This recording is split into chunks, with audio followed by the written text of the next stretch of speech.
Hello! Now that you've planned for your homepage content, let's walk through how to actually build your homepage. We will assume for this exercise that you've watched the video on planning and that you've figured out which template to use and that you have your homepage content and photos ready to roll. If you don't have all those things ready, take a pause and go back to watch that original video on planning for your homepage. It's really important that your homepage is the first page you build in your new Drupal site. Without giving you far too much information on this topic, building your homepage first ensures that your unit's URL maps correctly for your entire site, and it makes your menu function properly. One of my personal favorite ways to break down a homepage is to use the example of the 1970s disco group, the Bee Gees. I feel like academic units are usually far too bogged down in their own way of speaking about themselves, so they've pulled together the same sentence about their department for years and continue to highlight the same things. Maybe this is a good thing and you just know yourselves really well, and maybe it's time to step back and revisit who you are. I usually think that the latter is true. And by the way, this goes for units who are not academic units too. Everyone could benefit from stepping back and articulating who your unit is with a fresh set of eyes. For me, the Bee Gees takes people out of that world of academia and focuses us on something else. In addition, when you think of the Bee Gees, you know it's about three main things: Barry, Robin, and of course Maurice. You also know that there are other things about the Bee Gees that we'll want to highlight, and we'll get to those and what those things actually are later. But for now, I let that content drive that I need to use template 1. We'll take a quick look at that. Let's get started building out this homepage. You're going to start on your workbench. The web team will have already given you a group. I have a group called Bee Gees. Your group was given to you and is probably your department's name. Here's my group. I'm going to first select Add Content. Then I'm going to select the content type for the generic UVM web homepage. As with all of our templates, you'll need to fill in a few fields and save before you can select your layout. This is where I'm going to add the title. And for you, this will once again most likely be your department name. For me, I'm just going to call it the Bee Gees. For group's audience, I'm also going to select my group name.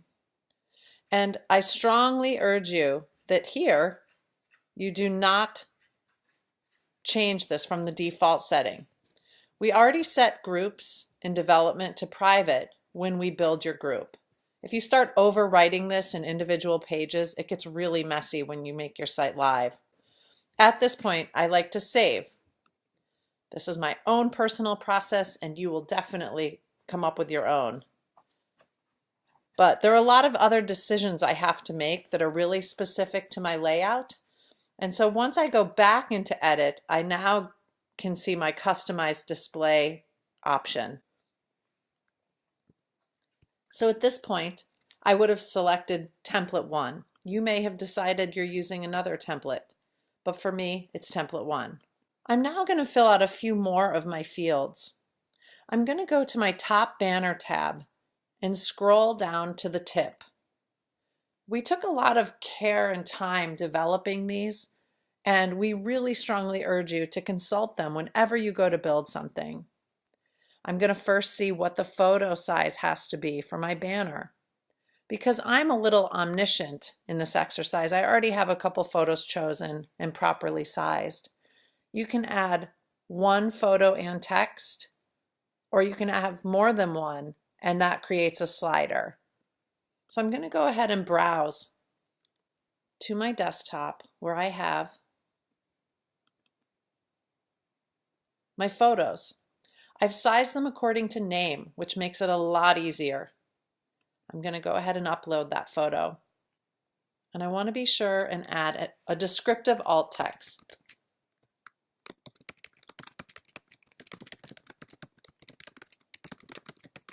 This ensures that anyone coming to your website using a screen reader will be able to understand what the photo actually depicts.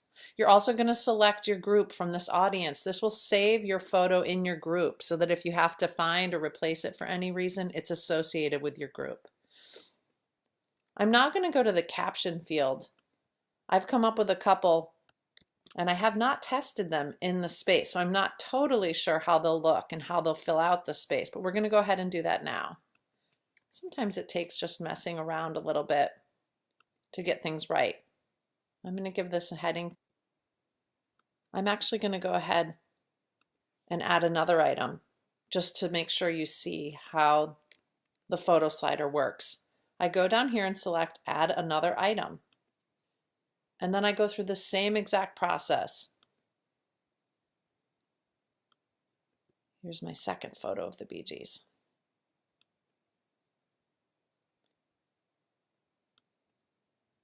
If you need help thinking about your photos, I strongly urge you to visit our content checklist.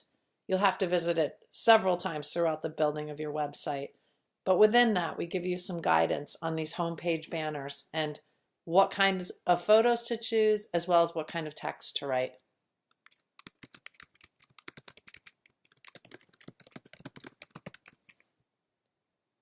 I'm going to go ahead and save that one now.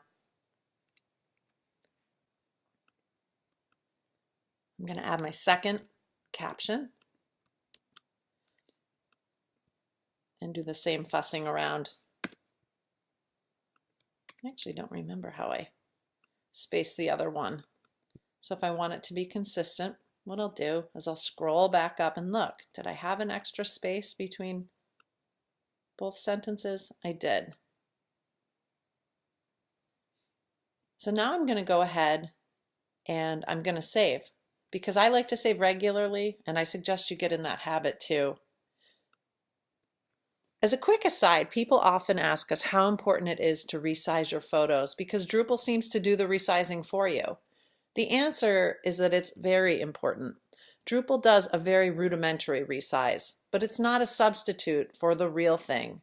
If your photo doesn't display the way you expected, the first thing we'll say to you is that you need to resize it for the recommended size. So save yourself the extra step in the emails and just go ahead and follow the image tips right off the bat. Because I like some instant gratification, I like to go ahead and publish my work and see how it looks. I also like to make sure at this stage that I didn't forget something or miss a step. So as you can see, I didn't do a very good job sizing my photos. Oh no, as you can see, poor Robin's face got cut off. Now, this is a really common thing that happens when you're tasked with filling out a space with a 1200 length pixeled picture. I've done this on purpose so that I can go back and show you how you'd fix this. What you would do when you size your photos is you account for the fact that that shadowed box will be over the right-hand side of it. In a lot of cases, that won't matter because it'll be a landscape shot and the picture kind of bleeding through looks nice. But with something like this, what you have to do is account for the fact that the image has to be on the left 2/3 of the photo. So what I actually did in this case is I created another image. And what this image is the main photo that you want seen on 2/3 to the left of the image, and then a placeholder image on the right that will be behind that shadow box. If you don't know how to do this, you can contact the web team. And just for the sake of seeing how it looks, let's save it. Let's just make sure it works.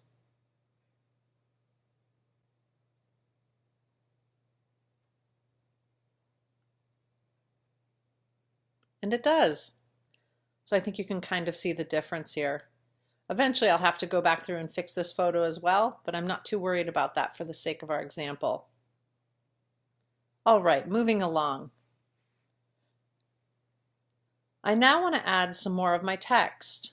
And as I'm going through and adding my text, I'd like to say a little something about heading tags. The first thing I'd like to add is my about text. And if you're wondering where this text is coming from, I'm copying and pasting it from a text file where I've written it before this exercise started. And you can do something like that too. You won't know exactly how it will look until you put it into Drupal. And at that point, you're going to say, oh, this paragraph's way too long. Or, ooh, this is kind of weird that I only have 3 words under this photo. And you'll adjust. So I'm going to give this heading tag 2. Headings add structure and meaning to pages by labeling each content area and giving their relative importance, both for search engines and for readers scanning for clues. In UVM's templates, the most important thing on the page should be the H2. So I always make my top header the H2. Skipping levels should really be avoided. So the intro copy of this page will be the largest copy of this page. For the sake of seeing what the difference is between the intro and the body, I'll take one of these sentences and put it in the body field. You'll notice it's a little bit smaller. Now I'm going to slide down here, primary content block field. The primary content block appears as 3 equal columns spanning 3 of the 4 columns below the intro and body text. If we refer back to our picture, I'm reminded that that's these. And look, even the image reminds you that this is called a primary content column. So I'm going to use the primary content blocks and begin to add my content about the Bee Gees. The first thing I'm going to do is add Barry's photo. And I already went ahead and sized this based on the image tips of 260 by 130 pixels.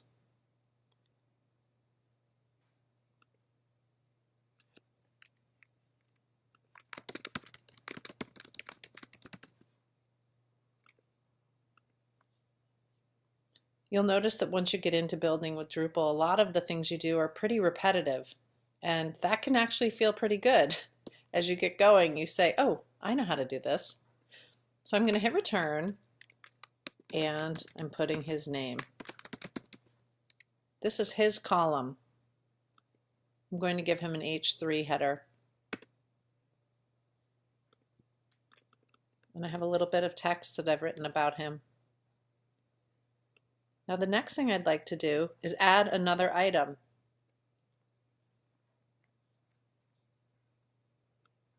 And I'm going to go through the same exact thing.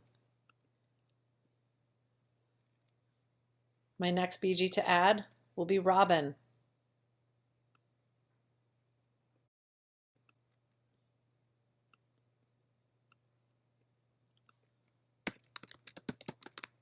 I'm going to repeat the same process, making this an H3 and giving it a little bit of text. And last, but certainly not least, let's get Maurice's picture. I think that this step is one of the most gratifying in web development. It's your happy dance moment where you get to pat yourself on the back for actually following this video and building out a homepage. And there we are. Now I'm actually quite pleased with how this looks so far. You can see that the intro text is a little bit bigger than the body text. And I like the way that each bit of text about each of the brothers is the same length. Now, I have a little bit of content that I was hoping to add to a sidebar. You can actually see in this template that it's left a spot for you. I'm going to add an image, and again, I've pre-sized it based on the image guidelines that were in this tip.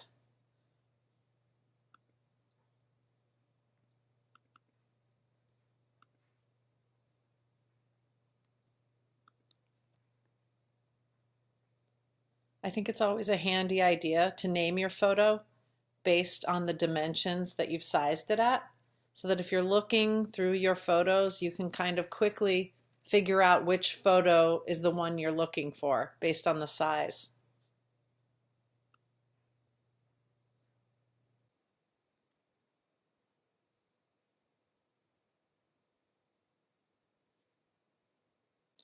Now you can see that this was the default photo for the top of this second column. You could have also put it in the field of the text itself. Another thing I wanted to add over here were just a couple quick links, and I'm going to show you quickly how to do that. So let me show you what I meant earlier. I put this image at the top, this secondary image, but you also could have placed it here within this right sidebar field. And this makes a lot of sense, especially if you're going to have more than one sidebar where you need more than one photo. But this works for me right now. You have to have a URL, so sometimes I just put a placeholder one.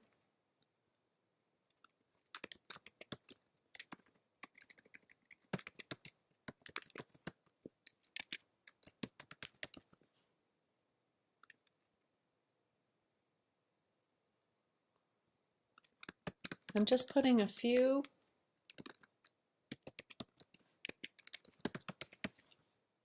items in that would be typical sidebar info, not as important as the basic info in the page, but supporting content and interesting supporting content. This is no different when you're building out your UVM website. So how'd we do? Ooh, you can see that what I've done here by adding these, there is a default setting for this image. And what it wants to do is it wants to pop it at the top of the column.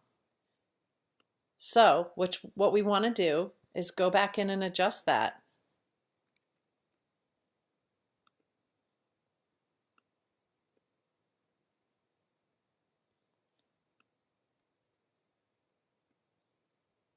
This is a great chance for me to show you how you can find an image that you've actually already put into Drupal.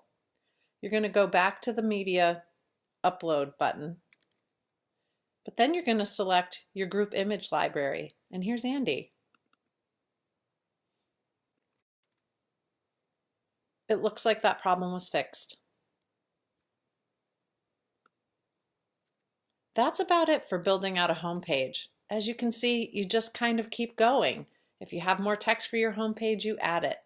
I can tell by looking at this that one thing that's probably missing are links to deeper content. If you had a section called Barry, because it was the most, one of the 3 most important things on your website, you'd have a link off to Barry's page. Likewise with Robin and Maurice. But for the sake of this example, I think this is great. I hope this has been helpful, and happy Drupal building.